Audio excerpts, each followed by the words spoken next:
मधुबन के बाबा, मधुबन के बाबा मुरली वाले, आपका क्या कहना,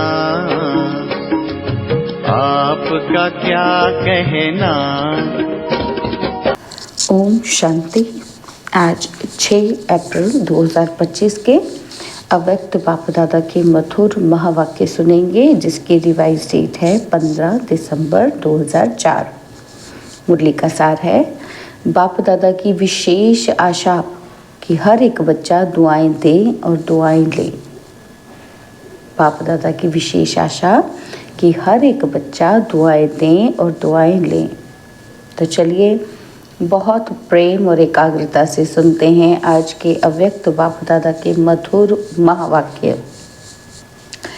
आज बाप दादा अपने चारों ओर के बेफिक्र बादशाहों की सभा को देख रहे हैं। यह राज सभा सारे कल्प में इस समय ही है। रूहानी फख्र में रहते हो, इसलिए बेफिक्र बादशाह हो। सवेरे उठते हैं तो भी बेफिक्र, चलते फिरते कर्म करते भी बेफिक्र, और सोते हो तो भी बेफिक्र नींद में सोते हो। ऐसे अनुभव करते हो ना कि बेफिक्र हैं बेफिक्र बने हैं कि बन रहे हैं, बन गए हैं ना। तो बेफिक्र और बादशाह हो। स्वराज्य अधिकारी इन कर्मेंद्रियों के ऊपर राज्य करने वाले बेफिक्र बादशाह हो, अर्थात स्वराज्य अधिकारी हो। तो ऐसी सभा आप बच्चों की ही है। कोई फिक्र है कोई फिक्र? क्योंकि अपने सारे फिक्र बाप को दे दिए हैं तो बोझ उतर गया है ना। फिक्र खत्म और बेफिक्र बादशाह बन अमूल्य जीवन अनुभव कर रहे हो। सबके सिर पर पवित्रता के लाइट का ताज स्वतः ही चमकता है। बेफिक्र के ऊपर लाइट का ताज है। अगर कोई फिक्र करते हो, कोई बोझ अपने ऊपर उठा लेते हो, तो मालूम है कि सिर पर क्या आ जाता है? क्या आ जाता है? बोझ के टोकरे आ जाते हैं। तो सोचो, ताज और टोकरे दोनों सामने लाओ तो क्या अच्छा लगता है? टोकरे अच्छे लगते हैं या लाइट का ताज अच्छा लगता है? बोलो टीचर्स, क्या अच्छा लगता है? ताज अच्छा लगता है ना।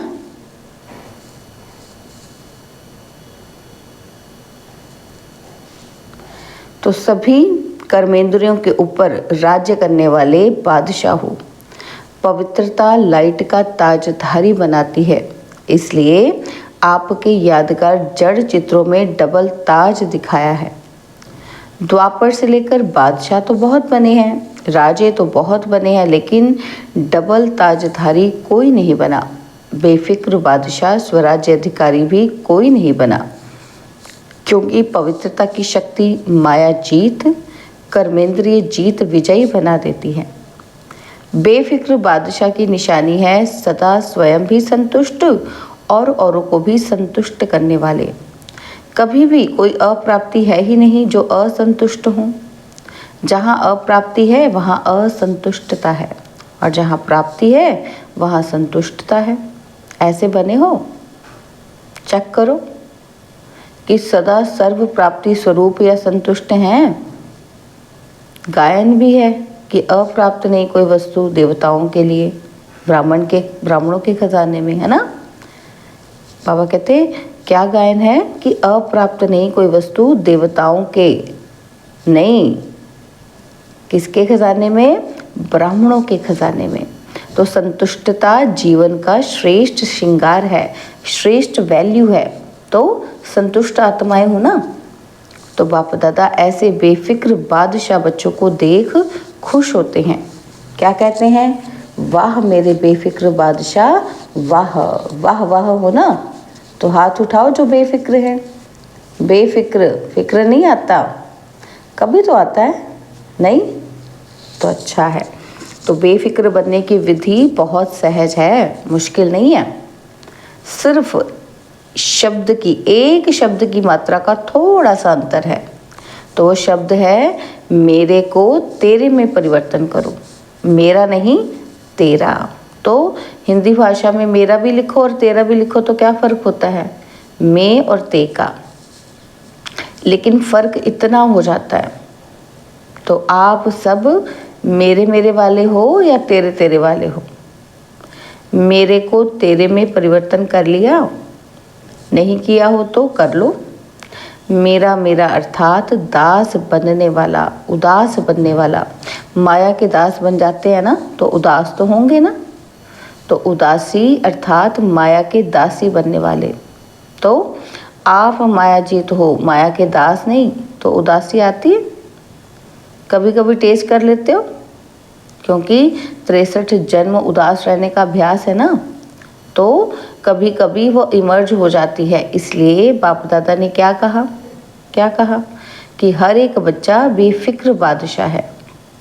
अगर अभी भी कहीं कोने में कोई फिक्र रख दिया है तो दे दो। अपने पास बोझ क्यों रखते हो? बोझ रखने की आदत पड़ गई है ना।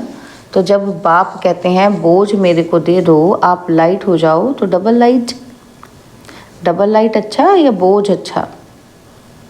तो अच्छी तरह से चेक करना। क्या चेक करना? कि जब अमृत वेले उठे तो चेक करना कि विशेष वर्तमान समय सब कॉन्शियस में भी कोई बोझ तो नहीं है। सब कॉन्शियस तो क्या, स्वप्न मात्र भी बोझ का अनुभव नहीं हो। पसंद तो डबल लाइट है ना। तो विशेष ये होमवर्क दे रहे हैं कि अमृत वेले चेक करना तो आता है ना, लेकिन चेक के साथ सिर्फ चेक नहीं करना, चेंज भी करना है। मेरे को तेरे में चेंज कर देना, मेरा तेरा, तो चेक करो और चेंज करो। क्योंकि बाप दादा बार बार सुना रहे हैं, समय और स्वयं दोनों को देखो। समय की रफ्तार भी देखो और स्वयं की रफ्तार भी देखो। और फिर ये नहीं कहना कि हमको तो पता ही नहीं था, समय इतना तेज चला गया। कई बच्चे समझते हैं कि अभी थोड़ा ढीला पुरुषार्थ अगर है भी तो अंत में हम तेज कर लेंगे। लेकिन बहुत काल का अभ्यास अंत में सहयोगी बनेगा।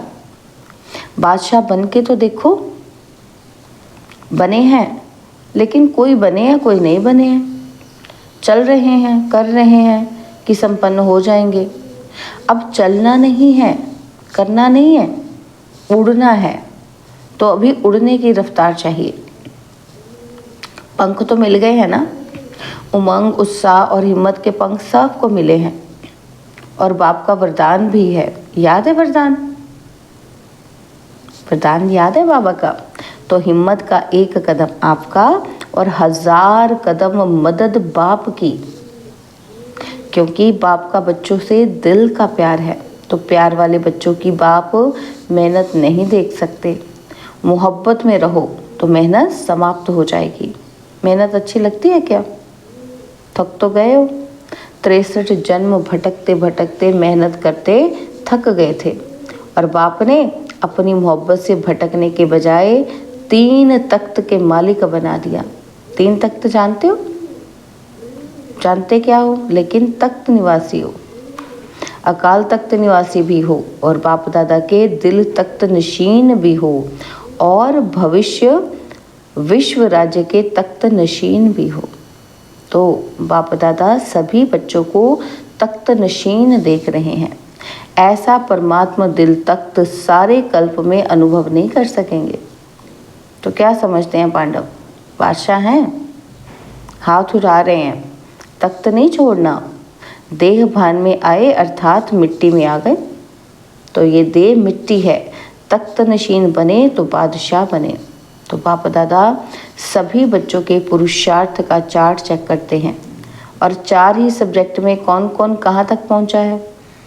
तो बाप दादा ने हर एक बच्चे का चार्ट चेक किया कि बाप दादा ने जो भी खजाने दिए हैं वो सर्व खजाने कहाँ तक जमा किए हैं। तो जमा का खाता चेक किया, क्योंकि खजाने बाप ने सबको एक जैसे, एक जितना दिया है। कोई को कम, कोई को ज़्यादा नहीं दिया। खजाने जमा होने की निशानी क्या है? खजाने का तो मालूम ही है ना। और सबसे बड़ा खजाना है श्रेष्ठ संकल्प का खजाना। तो संकल्प भी खजाना है, तो वर्तमान समय भी बहुत बड़ा खजाना है। क्योंकि वर्तमान समय में जो कुछ प्राप्त करना चाहें, जो वरदान लेना चाहें, जितना अपने को श्रेष्ठ बनाना चाहें, उतना भी बना सकते हैं। अब नहीं तो कब नहीं। जैसे संकल्प के खजाने को व्यर्थ गंवाना अर्थात अपनी प्राप्तियों को गंवाना, ऐसे ही समय के 1 सेकंड को भी व्यर्थ गंवाया, सफल नहीं किया तो बहुत गंवाया। और साथ में ज्ञान का खजाना, गुणों का खजाना, शक्तियों का खजाना और हर आत्मा और परमात्मा द्वारा दुआओं का खजाना। तो सबसे सहज है पुरुषार्थ में दुआएं दो और दुआएं लो, सुख दो और सुख लो, ना दुख दो ना दुख लो। ऐसे नहीं कि दुख दिया नहीं लेकिन ले लो, तो भी दुखी तो होंगे ही ना। तो दुआएं दो, सुख दो और सुख लो। तो दुआएं देना आता है? आता है। लेना भी आता है? अच्छा, जिसको दुआएं देना और लेना आता है वो हाथ उठाओ। अच्छा, सभी को आता है।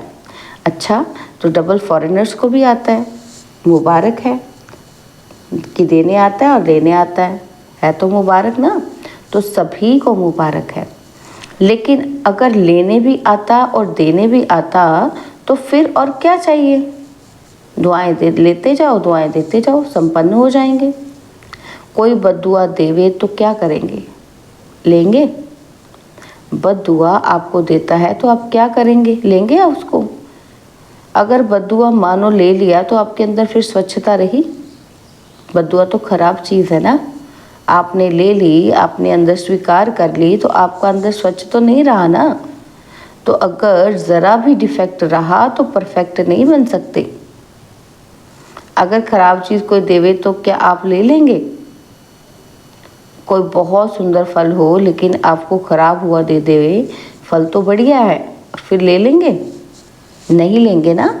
कि कहेंगे ये अच्छा है, चलो दिया है तो ले लो। कभी भी कोई बद्दुआ दे तो आप मन में अंदर धारण नहीं करो। समझ में आता है कि ये बद्दुआ है, लेकिन बद्दुआ अंदर धारण नहीं करो, नहीं तो क्या हो जाएगा? डिफेक्ट हो जाएगा। तो अभी ये वर्ष, अभी थोड़े दिन पड़े हैं पुराने वर्ष में, लेकिन अपने दिल में दृढ़ संकल्प करो कि अभी भी किसी की बद्दुआ मन में हो तो निकाल दो। और कल से दुआ करेंगे, दुआ लेंगे। मंजूर है? पसंद है? पसंद है या करना ही है? पसंद तो है, लेकिन जो समझते हैं करना ही है, कुछ भी हो जाए करना ही है, वो हाथ उठाओ। तो जो स्नेही सहयोगी आज आए हैं वह हाथ उठाओ। तो जो स्नेही सहयोगी आए हैं, बाप दादा उन्हों को मुबारक दे रहे हैं, क्योंकि सहयोगी तो हो, स्नेही भी हो। लेकिन आज एक और कदम उठा के बाप के घर में व अपने घर में आए हो, तो अपने घर में आने की मुबारक है। अच्छा, जो स्नेही सहयोगी आए हैं वह भी समझते हैं कि दुआएं देंगे और लेंगे। समझते हो? हिम्मत रखते हो? तो जो स्नेही सहयोगी हिम्मत रखते हैं, मदद मिलेगी, लंबा हाथ उठाओ। अच्छा, फिर तो आप भी संपन्न हो जाएंगे, मुबारक हो। अच्छा, जो गॉडली स्टूडेंट रेगुलर हैं, चाहे ब्राह्मण जीवन में बाप दादा से मिलने पहली बार आए हैं लेकिन अपने को ब्राह्मण समझते हैं, रेगुलर स्टूडेंट समझते हैं, वह अगर समझते हैं कि करना ही है, वो हाथ उठाओ। दुआ देंगे, दुआ लेंगे, करेंगे। टीचर्स उठा रही हैं, ये कैबिन वाले नहीं उठा रहे हैं तो ये तो समझते हैं कि हम तो देते ही हैं। अभी करना ही है, कुछ भी हो जाए, हिम्मत रखो, दृढ़ संकल्प रखो। अगर मानो कभी बद्दुआ का प्रभाव पड़ भी जावे ना, तो 10 गुना दुआएं ज़्यादा देकर उसको ख़त्म कर देना। एक बद्दुआ के प्रभाव को 10 गुना दुआएं देकर हल्का कर देना, फिर हिम्मत आ जाएगी। नुकसान तो अपने को होता है ना। दूसरा तो बद्दुआ देकर चला गया, लेकिन जिसने बद्दुआ संभाली तो दुखी कौन होता है? लेने वाला या देने वाला? देने वाला भी होता है, लेकिन लेने वाला ज़्यादा होता है। देने वाला तो अलबेला ही होता है, इसलिए तो बद्दुआ दे देता है ना। तो आज बाप दादा अपने दिल की विशेष आशा सुना रहे हैं। बाप दादा की सभी बच्चों के प्रति, एक एक बच्चे के प्रति, चाहे देश चाहे विदेश में है, चाहे सहयोगी है, क्योंकि सहयोगियों को भी परिचय तो मिला ही है ना। तो जब परिचय मिला है तो परिचय से प्राप्ति तो करनी ही चाहिए ना। तो बाप दादा की यही आशा है कि हर बच्चा दुआएं देता रहे। दुआओं का खजाना जितना जमा कर सको उतना करते जाओ, क्योंकि इस समय जितनी दुआएं इकट्ठी करेंगे, जमा करेंगे, उतना ही जब आप पूज्य बनेंगे तो आत्माओं को दुआएं दे सकेंगे। सिर्फ अभी दुआएं आपको नहीं देनी है, द्वापर से लेकर भक्तों को भी दुआएं देनी है। तो इतना दुआओं का स्टॉक जमा करना है। राजा बच्चे हो ना, तो बाप दादा हर एक बच्चे को राजा बच्चा देखते हैं, कम नहीं। अच्छा, बाप दादा की आशा अंडरलाइन की, तो जिसने की वो हाथ उठाओ। कर ली? अच्छा, तो बाप दादा ने 6 मास का होमवर्क भी दिया है, याद है? टीचर्स को याद है? लेकिन ये दृढ़ संकल्प की रिजल्ट 1 मास की देखेंगे, क्योंकि नया वर्ष तो जल्दी शुरू होने वाला है। 6 मास का होमवर्क अपना है और ये 1 मास दृढ़ संकल्प की रिजल्ट देखेंगे। ठीक है ना? तो टीचर्स 1 मास ठीक है, पांडव ठीक है। अच्छा, जो पहली बार मधुबन में पहुंचे हैं वो हाथ उठाओ। बहुत अच्छा। तो देखो, बाप दादा को सदा नए बच्चे बहुत प्यारे लगते हैं, लेकिन नए बच्चे जैसे वृक्ष होता है ना, उसमें जो छोटे छोटे पत्ते निकलते हैं वो चिड़ियों को बहुत प्यारे लगते हैं। ऐसे नए नए जो बच्चे हैं तो माया को भी नए बच्चे बहुत प्यारे लगते हैं। इसलिए हर एक जो नए हैं वह हर रोज़ अपनी नवीनता को चेक करना। आज के दिन अपने में क्या नवीनता आई, कौन सा विशेष गुण, कौन सी शक्ति अपने में विशेष धारण की, तो चेक करते रहेंगे। स्वयं को परिपक्व करते रहेंगे तो सेफ रहेंगे, अमर रहेंगे। तो अमर रहना, अमर पद पाना ही है। अच्छा, चारों ओर के बेफिक्र बादशाहों को, सदा रूहानी फखर में रहने वाले श्रेष्ठ आत्माओं को, सदा प्राप्त हुए खजानों को जमा खाते में बढ़ाने वाले तीव्र पुरुषार्थी आत्माओं को, सदा एक समय में तीनों प्रकार की सेवा करने वाले श्रेष्ठ सेवाधारी बच्चों को बाप दादा का याद प्यार, पदम पदम पदम गुणा याद प्यार और नमस्ते। हम रूहानी बच्चों की रूहानी बाप दादा जी को दिलवा जान सिकवा प्रेम से नमस्ते। ओम शांति। प्यारे बाबा, मीठे बाबा, मेरे बाबा, शुक्रिया बाबा, शुक्रिया बाबा, शुक्रिया। बाबा ने आज वरदान दिया, सर्व शक्तियों को ऑर्डर प्रमाण अपना सहयोगी बनाने वाले प्रकृति जीत भव। सर्व शक्तियों को ऑर्डर प्रमाण अपना सहयोगी बनाने वाले प्रकृति जीत भव। सबसे बड़े ते बड़ी दासी प्रकृति है। जो बच्चे प्रकृति जीत बनने का वरदान प्राप्त कर लेते हैं उनके ऑर्डर प्रमाण सर्व शक्तियाँ और प्रकृति रूपी दासी कार्य करती है, अर्थात समय पर सहयोग देती हैं।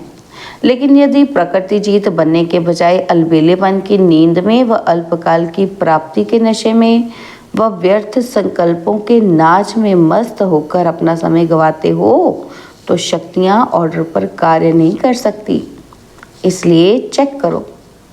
क्या चेक करना है कि पहले मुख्य संकल्प शक्ति, निर्णय शक्ति और संस्कार की शक्ति तीनों ही ऑर्डर में हैं। तो स्लोगन है, बाप दादा के गुण गाते रहो तो स्वयं भी गुणमूर्त बन जाएंगे। बाप दादा के गुण गाते रहो तो स्वयं भी गुणमूर्त बन जाएंगे। तो बाबा के आज के अव्यक्त इशारे, कंबाइंड रूप की स्मृति से सदा विजयी बनो। तो कंबाइंड सेवा के बिना सफलता असंभव है। ऐसा नहीं कि जाओ सेवा करने और लौटो तो कहो कि माया आ गई, मूड ऑफ हो गया, डिस्टर्ब हो गए। इसलिए अंडरलाइन करो कि सेवा में सफलता या सेवा में वृद्धि का साधन है स्व की सेवा और सर्व की कंबाइंड सेवा। ओम शांति।